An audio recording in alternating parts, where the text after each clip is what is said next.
Թրամփը մտադիր չէ երրորդ անգամ առաջադրվել նախագահի պաշտոնում։ Ես նախագահ եմ լինելու ընդհանուր առմամբ 8 տարի, 2 ժամկետ, իմ կողմնակիցները պարբերաբար հորդորում են ինձ առաջադրվել երրորդ անգամ, սակայն մտադիր չեմ դա անել։ Այս մասին հայտարարել է Սպիտակ տան ղեկավարը NBC հեռուստաալիքին տված հարցազրույցում։ Անդրադառնալով էլ Ուկրաինայում խաղաղության բանակցություններին նշել է. կողմերից մեկի հետ ավելի մոտ են համաձայնության, առանց հստակեցնելու, թե որ երկրի մասին է խոսքը։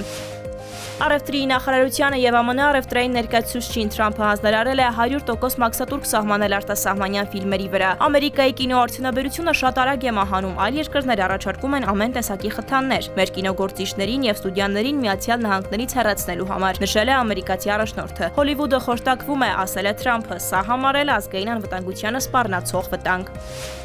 Իսրայելը հայտարարել է տասնյակ հազարավոր պահեստազորայինների զորակոչի մեկնարկի մասին Գազայի հատվածում պաղեստինյան Համաս խմբավորման դեմ գործողությունները ամրապնդելու եւ ընդլայնելու համար։ Իսրայելի ՊԲ-ն շեշտել է, մտադիր է սաստկացնել ճնշումը Գազայի հատվածից պատանդներին վերադարձնելու համար եւ զինյալներին ոչնչացնելու գործողությունները։ Իսրայելցի զինվորականներն էլ նշել են, որ բանակը գործելու է նոր տարածքներում ոչնչացնելու արևմուտքի կողմից ահաբեկչական կառույց ճանաչված Համասի բոլոր ենթակառուցվածքները, թե գետնի տակ, թե գետնի վրա։